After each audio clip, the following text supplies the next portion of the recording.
Halo, selamat sore semuanya. Perkenalkan nama saya Cindy Claudia dengan NIM 2021-63006, mahasiswi jurusan Teknik Pertambangan, program studi S1 Teknik Pertambangan. Hari ini saya akan membuat video mengenai bagaimana langkah-langkah dalam menganalisis kestabilan lubang bukaan menggunakan software Pesto. Nah, di sini saya sudah langsung buka saja ya software Pesto-nya.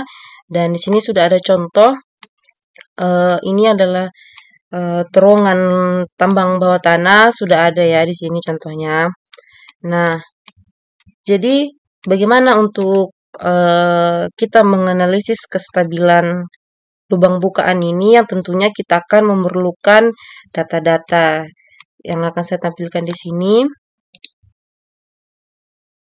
Bisa dilihat di sini ada 5 data, yang dimana ada data andesit, filling, FW, HW, dan OR-nya.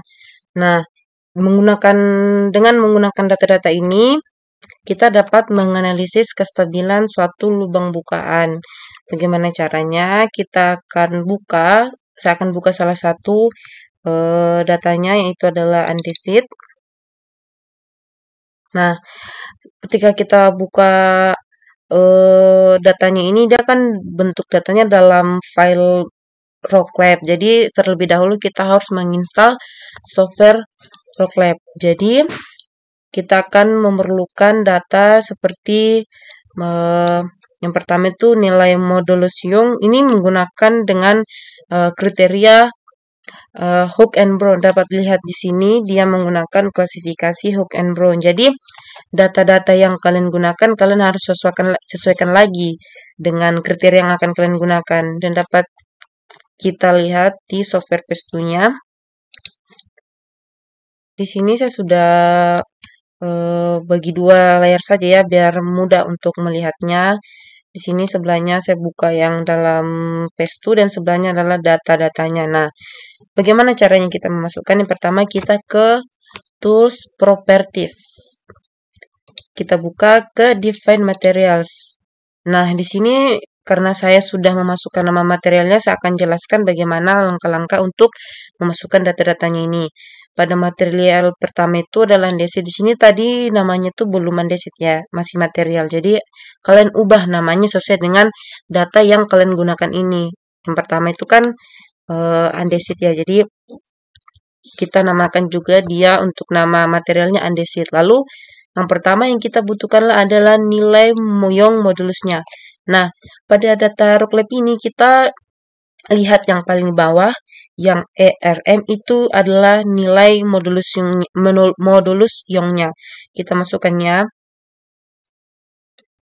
Dia satuannya MPa. Di sini banyak MPa ya, jadi jangan terkecoh. Jadi untuk nilai modulus Young ini yang paling bawah ini, yang ERM di Rockmesh parametersnya.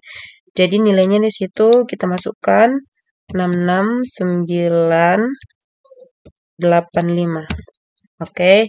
Dan seperti yang saya bilang tadi, kalian harus memperhatikan kriteria apa yang kalian gunakan. Pada data yang saya gunakan ini, dia menggunakan klasifikasi atau kriteria Hook and Brown. Jadi untuk failure creation-nya ini kalian pilih yang Hook and Brown. Setelah itu kita masuk ke nilai intake compact-nya atau nilai strength-nya.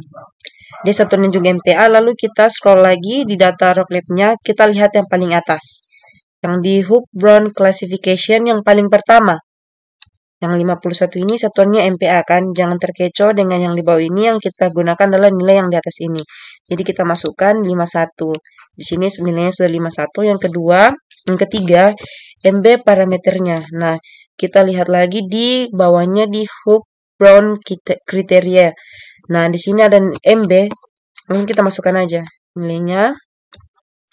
Ini ya. 0,241. Nah, untuk S parameternya kita lihat lagi di Rockmesh parameter. Di data Rocklab-nya yang paling bawah ini. Yang ketiga, SIG-CM. Yang satunya juga MPa. Itu yang kita masukkan untuk S parameternya.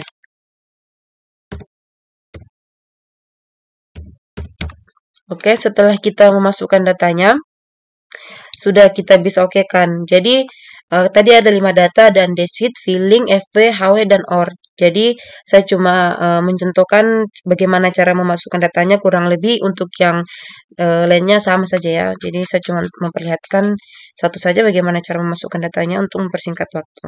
Setelah itu, tekan OK saja. Ini saya hilangkan saja ya, karena sudah. Oke. Nah, setelah kita memasukkan datanya, kan ini warnanya berbeda-beda semua kan. Kenapa diberikan warna yang berbeda-berbeda? Agar kita tahu batas-batas dari material-material yang kita masukkan itu di mana saja. Contohnya FW. Tadi kita buka properties lagi.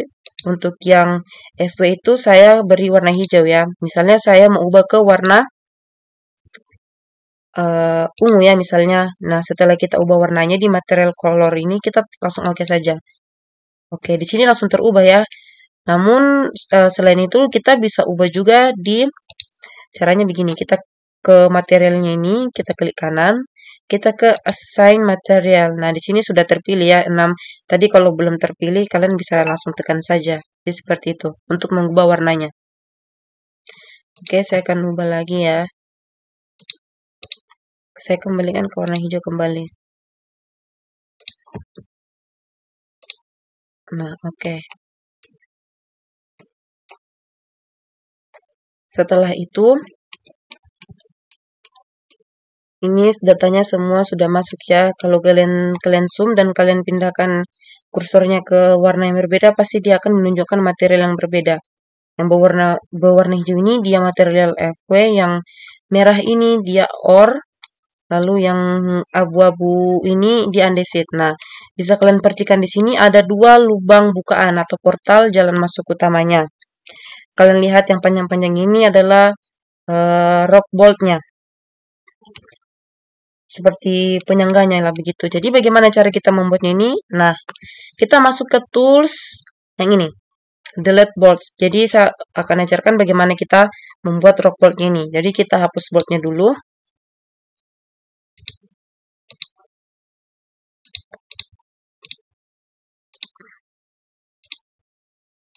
Setelah itu kita enter saja. Nah, dia hilangkan. Lalu bagaimana cara kita untuk memasukkan rock boltnya kembali? Nah, kita ke tools bolt pattern. Nah, di sini ada kita bisa memasukkan berapa sekiranya panjang bolt yang kita butuhkan dan berapa spasi antar rock boltnya itu. Jadi misalnya saya gunakan untuk panjang boltnya itu 5 meter. Lalu untuk spasinya itu saya buat 1 meter saja ya, 1 meter. Oke, langsung oke saja. Setelah itu kita kembali ke lubang bukanya tadi, yang paling ujung kiri ini, saya zoom ya. Kita klik 1 kali.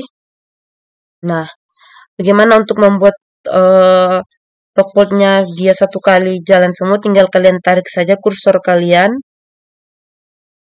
sampai ke ujung. Setelah itu kalian tekan lagi, lalu kalian enter. Oke, ini sudah jadi. Nah, di sini rock bolt-nya tidak seimbangnya. Di sebelah kiri ini dia ada 4 dan sebelahnya cuma 3. Jadi, kita harus menghilangkan yang satu ini agar dia seimbang. Kita bisa langsung tekan tools delete bolt saja. Kita klik yang mau kita hapus, lalu enter. Oke.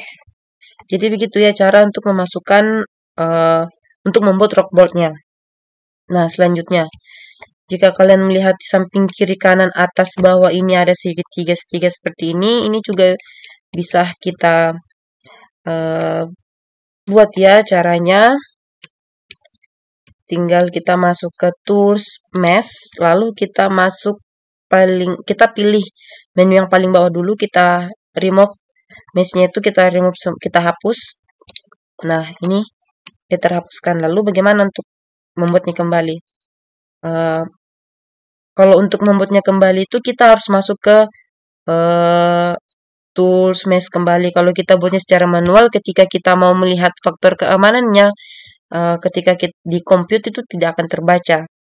Jadi untuk cara mudahnya kembali ke menu ke tools mesh lagi, setelah itu ke mesh setup, lalu kita pilih yang paling atas mesh setup.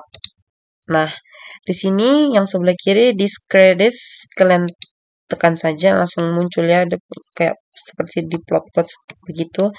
Lalu masuk ke sebelah, langsung klik saja yang sebelah kirinya yang mesh.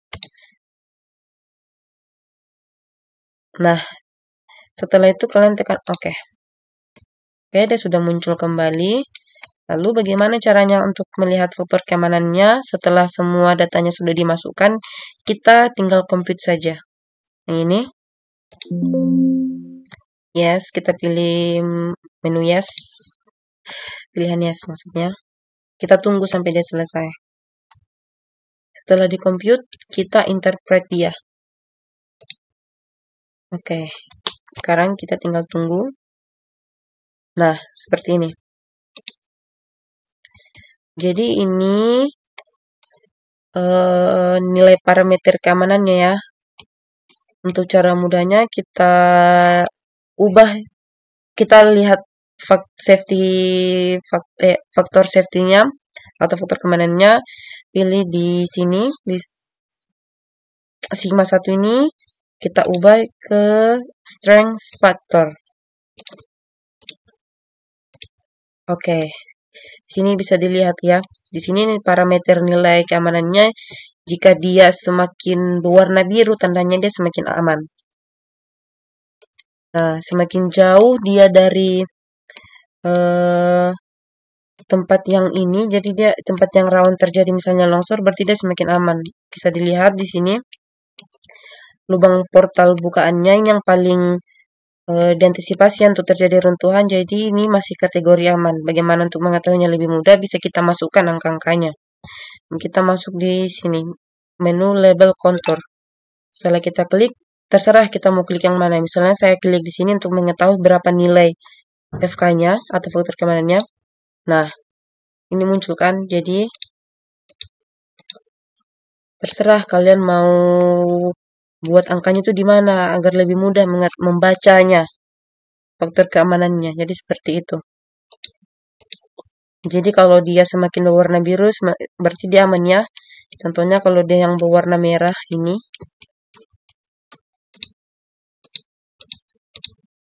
Oke, ini nggak terbaca ya, tapi dia tidak aman berdasarkan nilai parameter di sebelahnya ini untuk faktor keamanannya.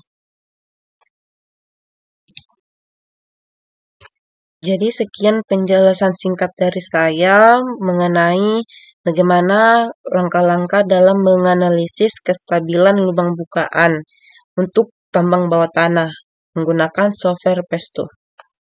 Jadi sekiranya mungkin dari penjelasan saya masih banyak kekurangan, mohon dimaklumi karena saya juga masih belajar, dan terima kasih.